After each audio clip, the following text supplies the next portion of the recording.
Hi friends, good morning. ಈ ದಿನ ಮಕರ ಸಂಕ್ರಾಂತಿ ಹಬ್ಬ ಆಗಿರೋದ್ರಿಂದ 4 ಗಂಟೆಗೆ ಅಲಾರಾಮ್ ಇಟ್ಟೆ. ಬಟ್ ನಿನ್ನೆ ಏಕಾದಶಿ ಇರೋದ್ರಿಂದ 3 ಗಂಟೆಗೆ ಎದ್ದಿದ್ದೆ. ಸೊ ಅದರಿಂದ ಬೇಗ ಹೇಳೋದಕ್ಕಾಗಲಿಲ್ಲ. ಎದ್ದಿದ್ದೆ 6 ಗಂಟೆ. 6 ಗಂಟೆಗೆ ಎದ್ದು ಮನೆಯೆಲ್ಲ ಕ್ಲೀನ್ ಮಾಡಿಕೊಂಡು ರಂಗೋಲಿ ಬಿಟ್ಕೊಂಡೆ. ರಂಗೋಲಿ ಎಲ್ಲ ಬಿಟ್ಟಾದಮೇಲೆ ಪೂಜೆಗೆ ಅಂತ ಹೂವೆಲ್ಲ ರೆಡಿ ಮಾಡಿ ಮನೆ ದೇವರಿಗೆ ಎಡೆ ಇಡೋದಕ್ಕೋಸ್ಕರ ಸಿಂಪಲ್ಲಾಗಿ ಅನ್ನ ಸಾಂಬಾರು ಮತ್ತು ಸಿಹಿ ಪೊಂಗಲ್ನ ರೆಡಿ ಮಾಡ್ಕೊಳ್ತಾ ಇದ್ದೀನಿ. ನಮ್ಮ ಕಡೆ ಎಲ್ಲ ಸಂಕ್ರಾಂತಿ ಹಬ್ಬಕ್ಕೆ ನಾನ್ ವೆಜ್ ಮಾಡ್ತಾರೆ. ಇವತ್ತು ಗುರುವಾರ ಆಗಿರೋದ್ರಿಂದ ಮನೇಲಿ ಯಾರೂ ನಾನ್ ವೆಜ್ ತಿನ್ನೋದಿಲ್ಲ. ಆದರೂ ನನಗೆ ಯಾಕೋ ಇಷ್ಟ ಆಗಲಿಲ್ಲ. ಈ ಹಬ್ಬಕ್ಕೋಸ್ಕರ ಅನ್ನ ಸಾಂಬಾರು ಪೊಂಗಲ್ನ ರೆಡಿ ಮಾಡಿಕೊಂಡೆ. ಯಾಕಂದರೆ ಹೆಲ್ಪರ್ಸ್ ಯಾರೂ ಇಲ್ಲ. ಒಬ್ಬಳೇ ಮಾಡೋದ್ರಿಂದ ತುಂಬ ಕಷ್ಟ ಆಗುತ್ತೆ. ಬೇಗನೂ ಪೂಜೆ ಆಗೋದಿಲ್ಲ, ತುಂಬ ಲೇಟ್ ಆಗುತ್ತೆ. ಹಬ್ಬದ ದಿನ ಬೇಗ ಪೂಜೆ ಮಾಡಿ ಬೇಗ ಟಿಫನ್ ಎಲ್ಲ ಮುಗಿಸಿದ್ರೆ ಅದರ ಖುಷಿನೇ ಬೇರೆ. ಅದರಿಂದ ಜಾಸ್ತಿ ಏನು ಐಟಮ್ಸ್ ಮಾಡೋದಕ್ಕೆ ಹೋಗಲಿಲ್ಲ. ಈ ಹಬ್ಬಗಳಿಗೆ ಏನೇ ಅಡುಗೆ ಮಾಡಿದ್ರೂ ಎಲ್ಲ ತಿನ್ನೋ ಥರದವ್ರು ಇದ್ರೇ ಅದು ಅಡುಗೆ ಮಾಡಿರೋದಕ್ಕೆ ನಮಗೆ ಸಮಾಧಾನ, ತೃಪ್ತಿ, ಸಂತೋಷ ಸಿಗುತ್ತೆ. ಮನೆಯಲ್ಲಿ ಜಾಸ್ತಿ ಐಟಮ್ಸ್ ಮಾಡಿ ಅದನ್ನು ಯಾರೂ ತಿಂದೆ ವೇಸ್ಟ್ ಮಾಡಿದಾಗ ತುಂಬ ಬೇಜಾರಾಗುತ್ತೆ. ಅದಕ್ಕೋಸ್ಕರನೇ ನಾನು ಜಾಸ್ತಿ ಐಟಮ್ಸ್ ಮಾಡಲಿಲ್ಲ. ಇದರಲ್ಲೂ ಕೂಡ ಸಿಹಿ ಪೊಂಗಲ್ ಅಂತೂ ನನಗೆ ಗೊತ್ತಿರೋ ಮಟ್ಟಿಗೆ ಅಷ್ಟು ಖಾಲಿ ಆಗಲ್ಲ ಅಂದ್ಕೊಂಡಿದ್ದೀನಿ. ಸೊ ನೋಡಬೇಕು. ಹಾಗೆಯೇ ಅದೇ ಗ್ಯಾಪಲ್ಲಿ ದೇವ್ರ ಮನೆ ಎಲ್ಲ ಕ್ಲೀನ್ ಮಾಡಿಕೊಂಡು ಹೂವು ಎಲ್ಲ ದೇವರಿಗೆ ಮುಡಿಸಿ ರೆಡಿ ಮಾಡಿದೆ. ನಿನ್ನೆ ಏಕಾದಶಿಗೆ ರೆಡಿ ಮಾಡಿ ಪೂಜೆನ ಆಲ್ರೆಡಿ ಮಾಡ್ಕೊಂಡಿದ್ದೆ. ಬಟ್ ಇವತ್ತೇನು ಅಷ್ಟೊಂದು ಕೆಲಸ ಇರಲಿಲ್ಲ. ಸಿಂಪಲ್ಲಾಗಿ ಬೇಗ ದೇವ್ರ ಮನೆ ಕ್ಲೀನ್ ಆಯಿತು. ಹಾಗೆ ನಮ್ಮ ಮನೆಯಲ್ಲಿ ಪುಟ್ಟದಾದ ಕೆಂಪು ದಾಸವಾಳ ಗಿಡದಲ್ಲಿ ಬಿಟ್ಟಿತ್ತು.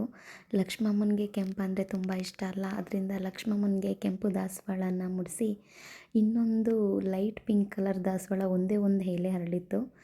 ಓಕೆ, ಅರಳುತ್ತಲ್ಲ ಸಂಜೆ ತನಕ ಅಂತ ಹೇಳಿ ಕಳಶಕ್ಕೆ ಮುಡಿಸಿದೆ. ಆಲ್ರೆಡಿ ಟೈಮ್ 9:30 ಆಗಿತ್ತು. ಲೇಟ್ ಆಗುತ್ತೆ ಅಂತ ಹೇಳಿ ಪೂಜೆನ ಸ್ಟಾರ್ಟ್ ಮಾಡಿದೆ.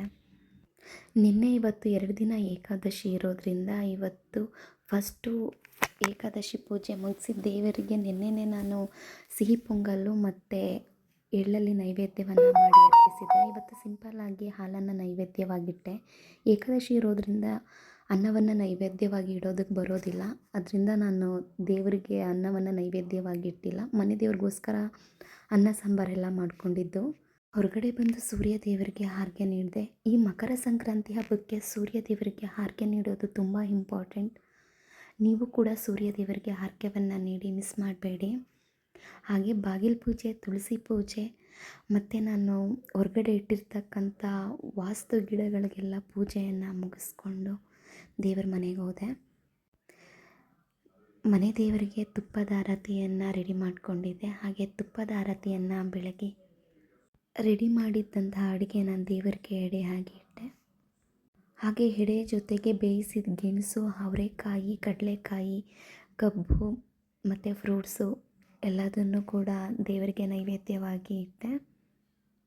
ಫೈನಲಿ ಎಲ್ಲ ಮುಗಿಸಿ ದೇವರಿಗೆ ಮಂಗಳಾರತಿಯನ್ನು ಮಾಡಿ ಈ ದಿನದ ಸಂಕ್ರಾಂತಿ ಹಬ್ಬದ ಪೂಜೆಯನ್ನು ಕಂಪ್ಲೀಟ್ ಮಾಡಿದೆ. ಈ ವರ್ಷದ ಮಕರ ಸಂಕ್ರಾಂತಿ ಹಬ್ಬದ ಪೂಜೆ ಇದಾಗಿತ್ತು. ನಿಮಗೂ ಹಾಗೂ ನಿಮ್ಮ ಕುಟುಂಬಕ್ಕೂ ಮಕರ ಸಂಕ್ರಾಂತಿ ಹಬ್ಬದ ಹಾರ್ದಿಕ ಶುಭಾಶಯಗಳು. ಫೈನಲಿ ಪೂಜೆ ಎಲ್ಲ ಮುಗಿಸಿ ಎಡೆಯೆಲ್ಲ ಡೋರೆಲ್ಲ ಕ್ಲೋಸ್ ಮಾಡಿ ಹೊರಗಡೆ 5 ಮಿನಿಟ್ಸ್ ಇದ್ವಿ. ನಮ್ಮ ಕಡೆ ಬಂದು ಎಡೆ ಎಲ್ಲ ಇಟ್ಟಮೇಲೆ ಯಾವುದೇ ಹಬ್ಬಕ್ಕೆ ಎಡೆ ಇಟ್ಟರೂ ಕೂಡ ಡೋರನ್ನು ಕ್ಲೋಸ್ ಮಾಡಿ ಸ್ವಲ್ಪ ಹೊತ್ತು ಹೊರಗಡೆ ಇದ್ದು ಆಮೇಲೆ ಮನೆ ಒಳಗಡೆ ಹೋಗೋ ಪದ್ಧತಿ ಇದೆ. ಬೇರೆ ಕಡೆ ಏನೋ ನನಗೆ ಗೊತ್ತಿಲ್ಲ. ಸೊ ಅದರಿಂದ ನಾನು ಪೂಜೆ ಎಲ್ಲ ಮುಗಿದ ಮೇಲೆ ಹೊರಗಡೆ 5 ಮಿನಿಟ್ಸ್ ವೆಯ್ಟ್ ಮಾಡಿ ಆಮೇಲೆ ಮನೆ ಒಳಗಡೆ ಹೋದೆ. ಮತ್ತೆ ದೇವರಿಗೆ ಕೈ ಮುಗಿದು ಸ್ವಲ್ಪ ಹೊತ್ತು ಕೂರೋಣ ಅಂತ ಹೇಳಿ ಕೂತ್ಕೊಂಡೆ. ಅಷ್ಟರಲ್ಲಿ ಹೊರಗಡೆಯಿಂದ ಹಸು ಸೌಂಡ್ ಕೇಳಿಸ್ತು. ಹೇಗಿದ್ದರೂ ಹಬ್ಬ ಇತ್ತಲ್ಲ, ಹಸು ಪೂಜೆ ಮಾಡೋಣ ಅಂತ ಹೇಳಿಬಿಟ್ಟು ಅರಿಶಿನ ಕುಂಕುಮ ಮತ್ತು ಗಂಧದ ಕಡ್ಡಿ ಹೂವು ತೊಗೊಂಡು ಸ್ವಲ್ಪ ಬಾಳೆಹಣ್ಣು, ಅಕ್ಕಿ, ಬೆಲ್ಲ ತೊಗೊಂಡು ಹೊರಗಡೆ ಬಂದು ಬಾಳೆಹಣ್ಣನ್ನು ಕೊಟ್ಟು ನಮಸ್ಕಾರ ಮಾಡಿದೆ. ಮನೆಯಿಂದ ತೊಗೊಂಡು ಬಂದಿದ್ದು ಅಕ್ಕಿ ಬೆಲ್ಲ ತಿನ್ಸೋಣ ಅಂತ ಹೇಳಿ ಕೈಯಲ್ಲಿ ಇಟ್ಕೊಂಡೆ. ಅದು ತಿನ್ನೋ ಫೋರ್ಸಲ್ಲಿ ನನಗೆ ಕೈಯಲ್ಲಿ ಬ್ಯಾಲೆನ್ಸ್ ಮಾಡೋದಕ್ಕಾಗಲಿಲ್ಲ. ಅದು ಪ್ಲಾಸ್ಟಿಕ್ ಇರೋದ್ರಿಂದ ಕಾಲಿಟ್ಟಿದ ತಕ್ಷಣ ಒಡೆದೋಯ್ತು. ಸೊ ಫೈನಲಿ ದೇವ್ರ ಪೂಜೆ, ಹಸು ಪೂಜೆ ಎಲ್ಲ ಮುಗಿಸಿ ಈ ದಿನದ ಸಂಕ್ರಾಂತಿ ಹಬ್ಬವನ್ನು ಕಂಪ್ಲೀಟ್ ಮಾಡಿದೆ. Thank you.